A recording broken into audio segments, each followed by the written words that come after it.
You never know what you can get at a public salon. Vancouver is blessed with a surprising number of world-class practitioners of diverse musical arts. Our next guest studied Western classical music at a respected institute in England. It was only while in Europe that he learned to appreciate and embrace the ancient sitar from his native Pakistan. It is our great fortune that he happened to marry a Vancouver girl, and he now enriches our community as a teacher of Indian music at the Vancouver Symphony Orchestra School of Music. Please welcome Mohamed Assani. Good evening, everyone. So, being a musician, I have a very rough plan. Mostly, I'm going to improvise.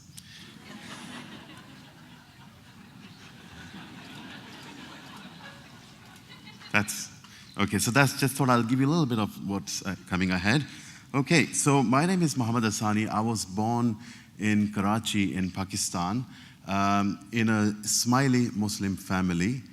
And I was the youngest of 6. And my first encounter with music that really made a profound effect on me was when we had a yearly celebration like Christmas. It was a religious celebration called Eid.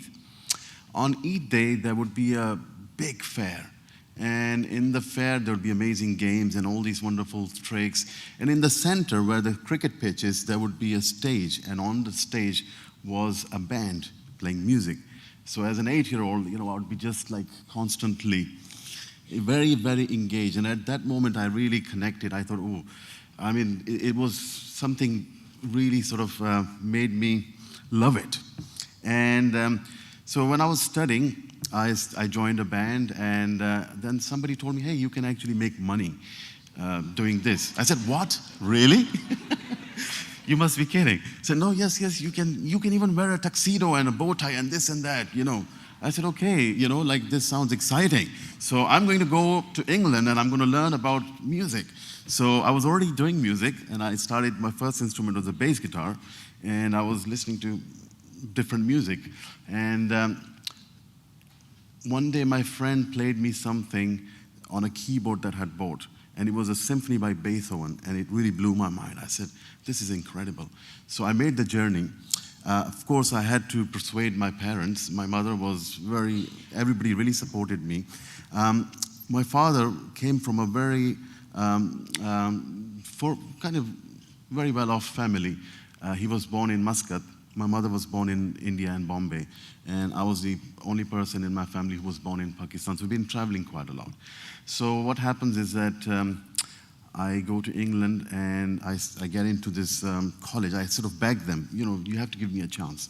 So I get into a degree course, and I'd only knew about Mozart or Beethoven like 6 months before. So I had a very steep learning curve, really steep learning curve. So while all of this was happening, my dad sort of started saying that, hey, I thought you were going to do the accounts and this and that. I have a business in Dubai, and why don't you come back? I'll buy you a Mercedes, so on, And I said, well, not really, no. So there was a long period of time that my dad didn't speak to me. It's not funny. Okay, so what happens, he doesn't talk to me, and, here is, and I'm thinking, I'm actually studying. Music is also studying. I'm writing 10,000 words essay. Surely this is going to please him. And I show it to him, and he was not interested. Anyway, many years later, he came to my first performance in 2007. So I was really nervous about that. I said, whoa, Daddy's coming today, and this is it. This is the day of judgment, So... And my teacher was there, all of my colleagues, and everybody knew my struggles regarding how I felt like my dad's approval was so important. And I said that, it's a big deal, my dad's coming, and he didn't speak to me for 7 years and so on. And after the show, my dad goes to my teacher and says, thank you. You made my wish come true today. I always wanted my son to be a musician.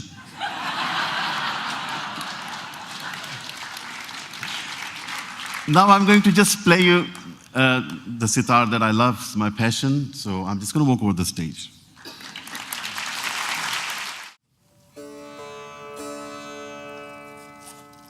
So the instrument that I play has many strings, and it can take a long time.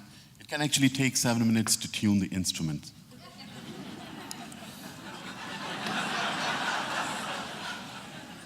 Can I just have a little bit of volume on my sitar, please? Just a little bit up in the house, please. Thank you.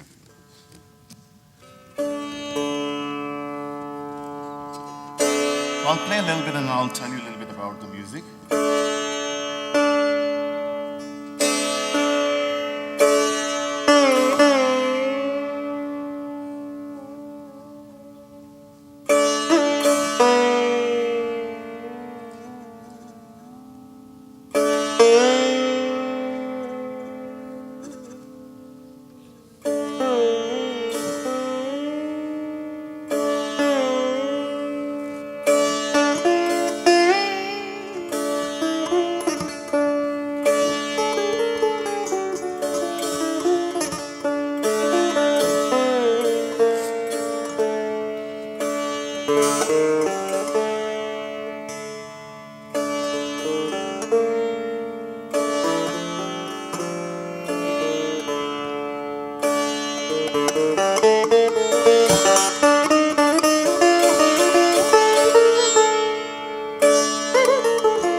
So the reason I did was I chose this mode, which is called Rag Bhairavi, and it's also known as Phrygian mode in Western terminology. I played you three different things. I played you Mozart, I played you a tune from Afghanistan, and I played a tune from Bollywood, film music, very commercial.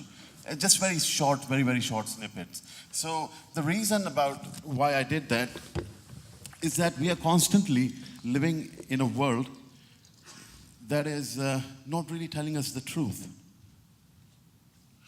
We are living in a world that is not telling the truth. So what is the truth? So I believe the truth is that we are united. We are in the same boat. We have the same destiny. We feel in the same way. We may have different choices. We may like different colors. We may like different types of music. But we are connected. So this is, I've learned from music that how we are connected. So I'm just going to tell you about musical instruments because each musical instrument tells history. It's like a DNA. So the instrument that I play is sitar. Most people would associate it that it's from India, which it is. But also India used to be many countries like Pakistan, Afghanistan, Sri Lanka, Tibet, you know. And so the musical heritage is the same. We all share the same heritage. And music actually transcends the boundaries. So this is really, the influences of these instruments come from a very vast region. If we go back in time, the word setar is a Persian word, language spoken in Iran. And setar is actually the national instrument of Iran. there were Mughal emperors who came to India in the 13th century, and they brought a lot of influences in India. And sitar is one of the legacies, just like the Taj Mahal is. Sitar is one of the legacies. So sitar means 3 strings. So being in India for so many hundreds of years, it's evolved to have 20 to 24 strings. So that's just wonderful to see how it's evolved.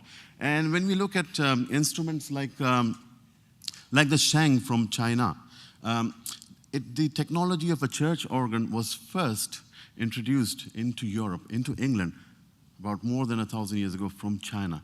And if you look at the Renaissance instruments like the lute, it came after the Crusades. This instrument, lute, its ancestral instrument is actually called the oud, which is a Middle Eastern instrument. So when we look around, we are already united. The globalization has happened from thousands of years, and that's how we've learned from each other. And it's a cycle that keeps on going. Just to tell you about like what I think of music, so I think that as an artist, music is already a phenomena. It's already there. We just try to tap into that energy and bring different ideas. And before I finish, I'm just going to read you 3 quotes. I'm not making these up, by the way. Okay, after silence, that which comes nearest to expressing the inexpressible is music. Aldous Huxley. And this is the one that I love. If one should desire to know whether a kingdom is well governed, if its morals are good or bad, the quality of its music will furnish the answer.